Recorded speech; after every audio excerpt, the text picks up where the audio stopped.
আসসালামু আলাইকুম রহমতুল্লাহি ওবরকাতুহু। সম্মানিত দর্শক, ত্রয়োদশ জাতীয় সংসদ নির্বাচনের পর সরকার গঠনের জন্য তোড়জোড় চলছে। প্রধানমন্ত্রী তারেক রহমান এবং তার সঙ্গে তার অনুগত লোকদের নিয়ে একটি মন্ত্রী পরিষদ গঠিত হবে। আর সেই সরকারের সঙ্গে ভারতের যে কেমন সম্পর্ক যাবে এটা মোটামুটি আন্দাজ করা যাচ্ছে। যখন তারেক রহমান সাহেব হঠাৎ করে বলে বসলেন তার মা খুব অসুস্থ, তিনি আসছেন না। সারা বাংলাদেশে অসুস্থতা নিয়ে সমালোচনা হচ্ছে। এই যে মায়ের বিপদ, বেগম খালেদা জিয়ার বিপদ, তার বিপদের দিনে তার একমাত্র সন্তান দেশের বাইরে। সমালোচনা যখন তুঙ্গে, তখন তারেক রহমান সাহেব বললেন ফেসবুকে স্ট্যাটাসের মাধ্যমে যে তার দেশে ফেরাটা কোনো অবস্থাতে তার একক সিদ্ধান্ত নয়, এখানে বহু পক্ষ জড়িত। মানুষজন হৈ হৈ রই রই করে উঠল, হায় হায়, এটা কি করে সম্ভব, কেন তিনি আসতে পারছেন না? তাহলে কি ডক্টর মোহাম্মদ ইউনূস বাধা দিচ্ছেন, সেনাবাহিনী বাধা দিচ্ছে? কেউ বলছে ভারত বাধা দিচ্ছে, কেউ বলছে আমেরিকা চাচ্ছে না, আবার কেউ বলছে যে তিনি লন্ডনে যেভাবে আছেন সেখানে লন্ডনের যে পার্ট সেটা না চুকিয়ে তিনি সেখান থেকে আসতে পারবেন না, বাংলাদেশে তার সিকিউরিটি সমস্যা রয়েছে ইত্যাদি নানা বিষয়গুলো। এরই মধ্যে হঠাৎ করে হাদি হত্যাকাণ্ড ঘটলো, সারা বাংলাদেশ উত্তাল, একটা ইসলামিক রেভলিউশন, একটা নতুন রাষ্ট্র গঠন, তারপর বিপ্লবী সরকার গঠন নিয়ে নানা রকম কথাবার্তা যখন হচ্ছে এবং বিভিন্ন মহল থেকে যখন উস্কানি দেওয়া হচ্ছে, ঠিক সেই সময়টাতে তারেক রহমান নাটকীয়ভাবে ঘোষণা করলেন তিনি বাংলাদেশে আসবেন ডিসেম্বর মাসের 25 তারিখে। মুহূর্তের মধ্যে সব কিছু উলটপালট হয়ে গেল। সবাই, যেটিকে আমরা কথ্য ভাষায় বলি, টাসকি খেলো। সন্দেহ করলো, বলার চেষ্টা করলো যে না না, সে আসবে না, এটা কী করে সম্ভব, সে কী করে আসবে, আসুক না দেখি, তারপরে কথা হবে। কিন্তু তিনি এলেন, 25 তারিখে এলেন, বিস্ময়করভাবে তার প্রত্যাবর্তন হলো। আর সমালোচনা প্রিয় বাঙালি তারা বলার চেষ্টা করলেন যে তিনি যে এসেছেন এমনি এমনি এসেছেন, ভারত তাকে এনেছে। ভারতের সঙ্গে তিনি রীতিমতো গোপন যোগাযোগ করে তারপর ভারতীয় প্রোটেকশনে তিনি এসেছেন। মানুষের মুখের কথা বলার তো ট্যাক্স লাগে না বললেন, আর মানুষজন সেটা নিয়ে আরও এক দফা এগিয়ে গেল। অনেকে বলার চেষ্টা করলেন যে তিনি আওয়ামী লীগকে রাজনীতিতে পুনর্বাসন করবেন, তিনি নির্বাচনে জয়লাভ করার পরে খুব দ্রুত আরেকটি নির্বাচন দিয়ে অন্তর্ভুক্তিমূলক একটি নির্বাচন করবেন, যেটিকে ইনক্লুসিভ নির্বাচন বলা হয়, ইত্যাদি ইত্যাদি নানা রকম কথাবার্তা। বেশ, সেইভাবে চলল সমালোচনা। এবং তার মধ্যে আবার হঠাৎ করে জামাতের উত্থান, তারপর জামাত সম্পর্কের ভাই তারেক রহমান সাহেবের মানে জয়লাভ তো দূরের কথা, অনেকে বলার চেষ্টা করলেন যে তাকে বাংলাদেশ থেকে পালিয়ে যেতে দেওয়া হবে না, অনেকে বললেন যে তাকে লাথি দিয়ে ভারতে পাঠিয়ে দেওয়া হবে, দেশ থেকে তাড়িয়ে দেওয়া হবে, প্লেনে করে পাঠিয়ে দেওয়া হবে। তো এই জায়গাতে টানাটানি, সমালোচনা, সব কিছুর মধ্যে যে নির্বাচনটি হলো, সেখানে নির্বাচনে বিএনপির বিস্ময়কর বিজয় হলো। এটাকে কেউ কেউ ইঞ্জিনিয়ারিং বলার চেষ্টা করছেন, কেউ কেউ এটাকে ম্যাটিকুলাস ডিজাইন বলার চেষ্টা করছেন, অনেকে ঠাট্টা করে তারেক রহমান সাহেবকে ইঞ্জিনিয়ার তারেক বলার চেষ্টা করছেন। হোয়াট এভার মেবি, তিনি বিজয়ী হয়েছেন। তার বিজয়ের যে ফলাফল, এটি ঘোষণা করার আগেই জনাব নরেন্দ্র মোদী, ভারতের প্রধানমন্ত্রী, তাকে স্বাগত জানিয়েছেন। তিনি শপথ গ্রহণ করার আগেই ইন্টারন্যাশনাল টাইম ম্যাগাজিন তাকে নিয়ে আবার রিপোর্ট করেছে, এবং এইবার 180 ডিগ্রি অ্যাঙ্গেল, অর্থাৎ আগেরবার টাইম ম্যাগাজিন যে রিপোর্ট করেছিল সেই রিপোর্টে তারেক রহমান সাহেবকে নেতিবাচকভাবে উপস্থাপন করা হয়েছিল। কিন্তু এইবার তাকে প্রভাবশালী, তিনি দক্ষিণ এশিয়ার, দক্ষিণ পূর্ব এশিয়া না, পুরো দক্ষিণ Asia including Thailand, Myanmar, Malaysia, মানে এই অঞ্চল যে রেজিয়ন দক্ষিণ এশিয়া, এই দক্ষিণ এশিয়ার রাজনীতিতে কতটা প্রভাবশালী হতে চলেছেন, কতটা পাওয়ারফুল হতে চলেছেন, সেই বিষয়ে ইন্টারন্যাশনাল টাইম ম্যাগাজিন একটা ফোরকাস্ট দিয়েছে। এটা ওরা করেছে ফাজলামো করে। এর কারণ হলো যে তাকে ধাক্কা মেরে এশিয়ার বা দক্ষিণ এশিয়ার গুরুত্বপূর্ণ নেতা হিসেবে সামনে ঠেলে দেওয়া মানে মালয়েশিয়া, সিঙ্গাপুর, ইন্দোনেশিয়া মানে ফার ইস্ট যে কান্ট্রিগুলো রয়েছে, তারপর ভারত, পাকিস্তান, এই দেশে যে সকল সরকার প্রধান রয়েছে তাদের সঙ্গে তার একটা মনস্তাত্ত্বিক সংঘাত এই পশ্চিমারা শুরু করে দিল এই রিপোর্টটার মাধ্যমে। এটি আমি বলবো এক ধরনের মারাত্মক ফাজলামো।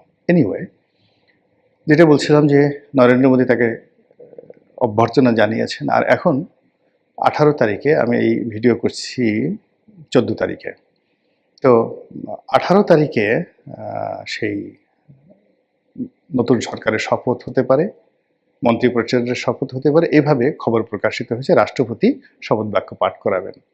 এখন জোর কথাবার্তা হচ্ছে যে এই শপথ অনুষ্ঠানে স্বয়ং নরেন্দ্র মোদী উপস্থিত থাকতে পারেন, তাকে দাওয়াত জানানো হতে পারে, অথবা তিনি নিজে আগ্রহী হয়ে থাকতে পারেন। আর তাই যদি হয় তাহলে তিনি কি তার বহিন নরেন্দ্র মোদী, তার যে বোন শেখ হাসিনাকে নিয়ে আসবেন, অথবা তারেক রহমান সাহেবের সঙ্গে তিনি যে নতুন ডিপ্লোম্যাসি শুরু করেছেন সেই ডিপ্লোম্যাসি থেকে তার কি কন্ডিশন থাকবে যে বাংলাদেশে আওয়ামী লীগের রাজনীতি এস্টাবলিশ করতে হবে, শেখ হাসিনাকে ফিরিয়ে নিতে হবে, এবং আওয়ামী লীগের নেতাকর্মীদের উপর যে জুলুম অত্যাচার চলছে আর ভারতে যারা প্রশ্রয় আছেন তাদেরকে বাংলাদেশে পুনর্বাসিত করতে হবে, এই কথা কি তিনি বলবেন? নাকি আওয়ামী লীগকে ভুলে গিয়ে বিএনপির সঙ্গে তারা একটি চমৎকার সম্পর্ক গড়ে তুলবেন? দুটো সম্ভাবনাই প্রবল, 50-50। এর কারণ হলো নরেন্দ্র মোদীর সঙ্গে শেখ হাসিনা এবং আওয়ামী লীগের যে সম্পর্ক, এটি কেবলমাত্র দল বা ব্যক্তিগত পর্যায়ে নয়।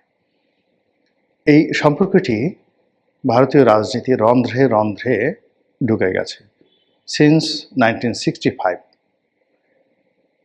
65 সন থেকে বঙ্গবন্ধুর সঙ্গে তাদের যে সম্পর্ক, তার প্রেক্ষিতে আগরতলা ষড়যন্ত্র মামলা, মহান মুক্তিযুদ্ধ এবং 75-এর 15 আগস্ট পরে আওয়ামী লীগকে আশ্রয় দেওয়া, আবার 11-এর পরে আওয়ামী লীগকে ক্ষমতা আনা থেকে শুরু করে 14, 18, 24-এ নির্বাচনে নির্লজ্জভাবে আওয়ামী লীগকে পুনর্বাসন করার ক্ষেত্রে ভারত যে ভূমিকা দেখিয়েছে এটি বিরল। কাজেই আওয়ামী লীগের সঙ্গে তাদের একটা হরিহরাত্মা। ভারতের মিডিয়া, ভারতের সংবাদপত্র, ভারতের প্রেস ক্লাব, ভারতের সেনাবাহিনী, বুদ্ধিজীবী আওয়ামী লীগের নামে পাগল। কাজেই সেই আওয়ামী লীগকে বাদ দিয়ে তারা বিএনপির সঙ্গে সম্পর্ক করবে না, এটা স্বাভাবিক। আবার যদি অতীতের কিছু কিছু ইতিহাস আমরা চিন্তা করি, অর্থাৎ মনমোহন সিং যখন প্রধানমন্ত্রী ছিলেন তখন বেগম খালেদা জিয়া তিনি বিরোধী দলীয় নেত্রী ছিলেন, এবং ওই সময়টাতে তিনি ভারত সফর করেছিলেন। শামসের মুবিন চৌধুরীর এই পুরো বিষয়টি তিনি দেখভাল করেছেন, পররাষ্ট্র বিষয়টি। তো তখন যেটা হলো যে ভারত বেগম খালেদা জিয়াকে গ্র্যান্ড রিসিপশন দিয়েছিল, জাস্ট লাইক এ প্রধানমন্ত্রী। বাংলাদেশের প্রধানমন্ত্রী, আবার যেন তেন প্রধানমন্ত্রী নয়। নর্মালি কোনো দেশের প্রধানমন্ত্রী যখন ভারতে যায় তখন প্রতিমন্ত্রী বা মন্ত্রী পর্যায়ের কোনো কর্মকর্তা এয়ারপোর্টে তাকে রিসিভ করেন, কিন্তু স্বয়ং প্রধানমন্ত্রী মনমোহন সিং বেগম খালেদা জিয়াকে এয়ারপোর্টে রিসিভ করতে এসেছিলেন। এর কারণ ছিল যে ওই সময়টিতে আওয়ামী লীগের ব্যাপারে ভারত আসলে বিরক্ত হয়ে পড়েছিলেন। ভারতের সঙ্গে বিভিন্ন সময়, একটা সময় বঙ্গবন্ধুরও সম্পর্ক খারাপ হয়ে যায়। আর ভারত আওয়ামী লীগের বিকল্প বহুবার চেষ্টা করেছে, জাতীয় পার্টি, জামাত, বিএনপি সবার সঙ্গে সম্পর্ক করার চেষ্টা করেছে, কিন্তু লং রানে একটা, দুটো, তিনটা, চারটা, পাঁচটা মিটিং হয়েছে, কিন্তু আওয়ামী লীগের সঙ্গে তাদের যে অ্যাডাপশনটা হয় সেই অ্যাডাপশনটা আসলে অন্য দলের সঙ্গে তারা পারেনি। তো সেই ক্ষেত্রে অতীতে যেভাবে তারা বিএনপির সঙ্গে সম্পর্ক করার চেষ্টা করেছে, আবার এই জমানাতে নতুন করে তারা আওয়ামী লীগকে বাদ দিয়ে বিএনপির সঙ্গে একটা নতুন এরা তৈরি করতে পারে, এটা অস্বাভাবিক কোনো কিছু নয়। কিন্তু সমস্যা হচ্ছে যে বাংলাদেশে ভারত বিরোধিতা প্রবল। যে কোনো অছিলায়, যে কোনো ফর্মে যখন নরেন্দ্র মোদীর সঙ্গে তারেক রহমান সাহেবের যোগাযোগ হবে, ভারতীয় কর্তা ব্যক্তিরা যে কোনো ছিলায় বাংলাদেশে ঘন ঘন আসা শুরু করবে, আর সেটা নিয়ে জামাত, এনসিপি এবং তাদের যারা সমর্থক গোষ্ঠী রয়েছেন তারা যেভাবে বগল বাজাবে, যেভাবে প্রচারণা চালাবে, তাতে করে তারেক রহমান সাহেব এবং বিএনপির জন্য মানে এত সমস্যা তৈরি হবে, সেই সমস্যাগুলো তারা মোকাবেলা করতে পারবে না। আর সেই ফাঁকে দেখা গেল যে ভারত সেই তারেক রহমান সাহেবের যারা বিরোধী পক্ষ আছে তাদের সাথে সম্পর্ক বা সমঝোতা করার চেষ্টা করবে এবং একই সঙ্গে আওয়ামী লীগের প্রতি আবার ঝুঁকে পড়বে এবং আওয়ামী লীগ যেন আন্দোলন করে, লড়াই করে, সংগ্রাম করে তারেক রহমান সাহেবকে ক্ষমতা থেকে উচ্ছেদ করতে পারে বা নিজেরা ক্ষমতা লাভ করতে পারে, সেই জন্য ভারত তাদেরকে লজিস্টিক সাপোর্ট দেওয়া শুরু করবে, যেটা এখনো পর্যন্ত তাদেরকে সেই লজিস্টিক সাপোর্ট দেয়নি। এর কারণ হলো ভারত চাচ্ছে যে বাংলাদেশে একটি গণতান্ত্রিক বিধি ব্যবস্থা চালু হোক এবং গণতান্ত্রিক সরকারের সঙ্গে তারা তাদের ইচ্ছা, আশা, আকাঙ্ক্ষা, তাদের পলিসি নিয়ে তারা আবার আলোচনায় বসবেন। তারা যদি ইতিবাচক হয় ভালো কথা, আর যদি নেতিবাচক হয় তখন তারা আওয়ামী লীগের মাধ্যমে নেতিবাচক কর্মকাণ্ড তারা করার জন্য 10 পায়ে দাঁড়িয়ে আছে।